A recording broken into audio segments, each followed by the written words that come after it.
Hey guys, it's Jordan with TYT and TYT Politics, coming to you live from my car. Remember, I am parked. I am not driving. I know a lot of you are concerned and think I'm a maniac. I am parked. I just arrived to East Chicago, Indiana, where I'll be covering the ongoing lead crisis here that the media is not covering.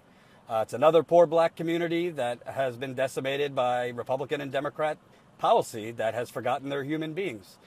So you might be seeing me more than once on Facebook today because I might try to do some of my interviews here on Facebook Live. So stay tuned for that. If you've been watching over the last few days, I was in Flint for 3 days. It's still a crisis. Don't let anyone tell you differently. They also, in addition to lead, there's bacteria in the water.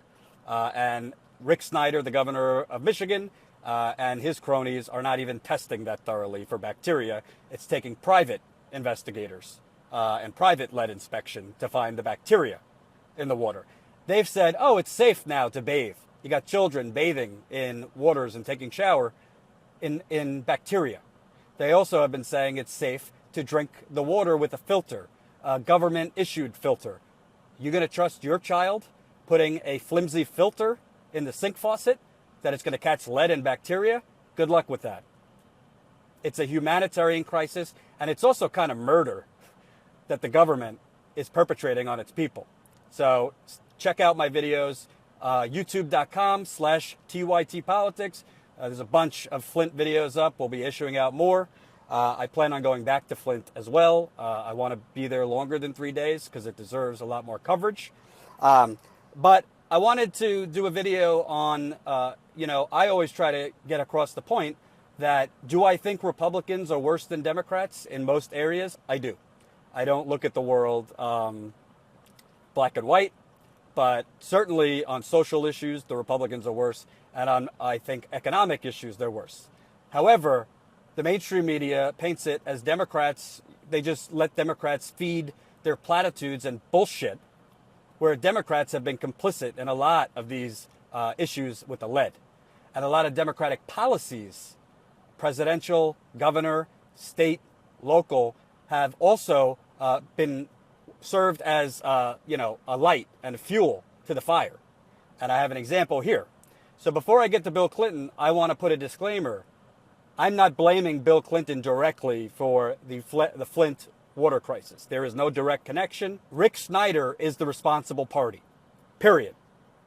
Rick Snyder, who inserted an undemocratic emergency manager who was unelected, only to answer to him, the emergency manager had the power to overrule contracts, to void contracts, to void collective bargaining. Basically, a dictator. Rick Snyder is the one who put that person in, and that person decided, oh, it's a good idea to get off Detroit's water and move to a privatized pipeline. The privatized pipeline wasn't ready, so they did an in-between in the Flint River, which is the most toxic water you could think of. So Snyder is 100% responsible. Lauren, you're right. But I wanted to give you a different angle because Bill Clinton's policies helped lead to the Flint water crisis.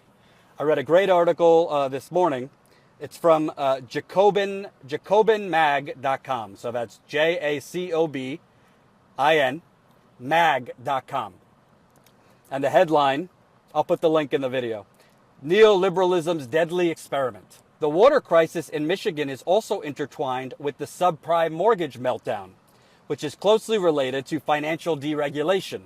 In 2005 to 7, Detroit had the highest rate of subprime mortgage foreclosures in the United States, while increasingly deregulated banks were aggressively marketing adjustable rate subprime mortgages to working class African Americans in Detroit.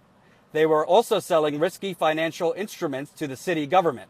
The Commodities Futures Modernization Act of 2000, signed by Bill Clinton, allowed the swaps market to metastasize from $180 billion in 1998 to $6 trillion in 2004 to $57 trillion by the summer of 2008.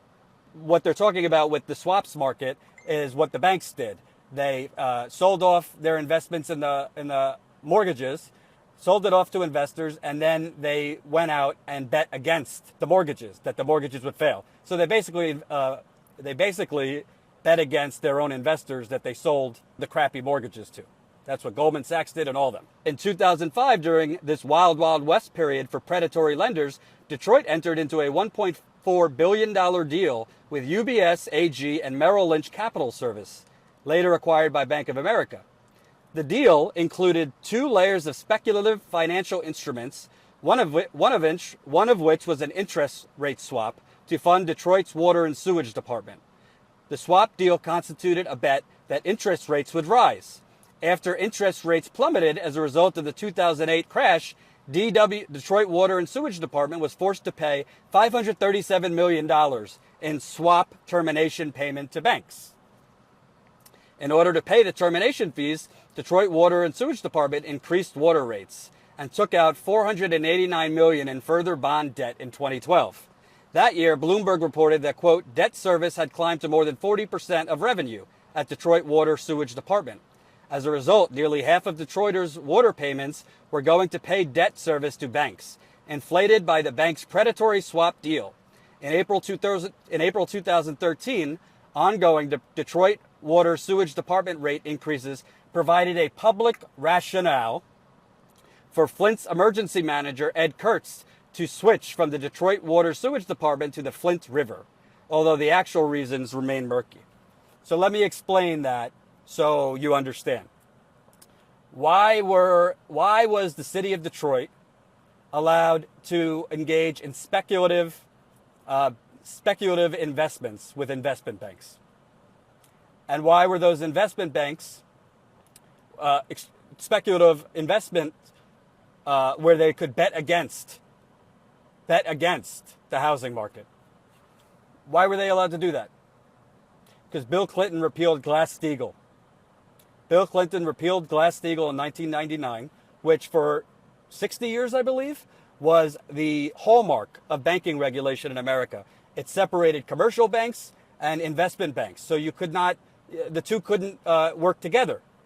As Bernie Sanders says and other progressive and sane economists say, the repeal of Glass Steagall is what the first domino that led to the 2008 financial crash. Goldman Sachs, these investment banks couldn't have been doing this speculative, crappy subprime mortgages and then doing credit default swaps to bet against them if it wasn't for the fact that they were able to get these mortgages from commercial banks. So the city of Detroit entered the subprime mortgage mess, and they did a bet.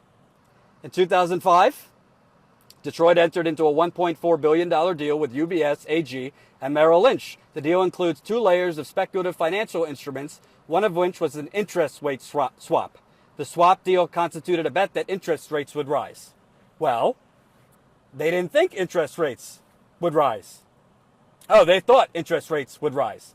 The Detroit public officials and the Detroit government that betted with their citizens' money that interest rates would rise didn't know that the housing market was going to crash, thus plummeted interest rates. So when they bet that interest rates were going to rise, they were wrong. As a result of being wrong, they owed $537 million. What did they do? They hiked up water charges for the city of Detroit. They also hiked up water charges for the city of Flint. Flint, for years, was getting their water from the city of Detroit. Flint was Detroit's biggest customer. So when Detroit had this $537 million mess, they passed it off to their customers, both residential customers and other municipalities like Flint. And this gave Flint, the emergency manager, the rationale to say Detroit's gouging prices. The prices are skyrocketing. We need to get off this. Now, again, the emergency manager was an unelected, pretty much a privatized government official. He's an agent of privatization that reported only to Rick Snyder. So he's no good. And they are responsible. Rick Snyder and the emergency manager. Bill Clinton is not directly responsible. However, Bill Clinton, both with repealing Glass Steagall, he also helped loosen regulations on derivatives trading. A lot of deregulation went under in the 90s under Bill Clinton that Bernie Sanders brought up and that Hillary Clinton tried to whitewash. Well, the city of Detroit Because banks were allowed to work and merge with commercial banks, they were able to do these shady credit default swaps and betting against their investors. And city governments were then allowed to invest and do swaps and bet against things like interest rates or subprime mortgage. And when city governments lose on a bet, who pays? The citizens. You think the citizens had a vote whether the city of Detroit could engage in bets on interest rates? Of course not. The city did it unilaterally. And Flint had a reason to say, we can't use Detroit's water anymore. It's too expensive. Detroit owed $537 million. They started hiking up prices from their citizens to pay their bill for their stupid and greedy investment. And then it got passed off to Flint and other areas. So that is what happens with neoliberal deregulation. That's what happens with Bill Clinton and Hillary Clinton and Barack Obama. Deregulate. Of course, Trump's going to try to deregulate the whole damn country and the banks. They're both awful on this. But you need to understand what Bill Clinton did. Of course, he didn't know that. I don't think he intentionally hoped that the economy would crash. He was trying to pay off his bank donors. And he was also trying to pave the way for Hillary Clinton to run a successful Senate campaign. Because I think it was their original plan for Hillary Clinton to run in 2008. So she needed to kiss the bank's ass. So how do you kiss the bank's ass? Let the wild, wild west era come back. Let the 1920s come back. Let them go to the blackjack table and gamble with our money. Well, it has consequences. The city of Detroit isn't the only one that made subprime mortgage bets as government entities that made subprime mortgage bets and credit default swaps. And when they lost, the city of Detroit paid for it. And as a result, some of Detroit's biggest water customers, Flint was the biggest customer of Detroit Water, were allowed, gave corrupt bureaucrats like the emergency manager, which was an unelected official, who basically the emergency manager was Rick Snyder, the governor. Reported to Rick Snyder. Rick Snyder pulled the strings. People I talked to in Michigan call him Dictator Snyder. So that's the legacy of neoliberalism. Policies of presidents almost 20 years prior. Deregulation crashed the economy, and then when the economy crashes, city governments were on the hook for their greedy and reckless bets. And they passed off the bill to the consumers. And then Flint had a rationale to make a radically reckless decision. But I want to make sure we're clear on something, because just because I cover the Democrats equally as Republicans doesn't mean Rick Snyder and Republicans in this particular situation are directly 100% to blame. I don't want to make it seem like I'm equating Bill Clinton with them. Bill Clinton didn't make the decision to switch to the Flint water. Neither did Hillary Clinton. I got no love for either, but I don't want to be unfair to them either. I gotta be credible and equal.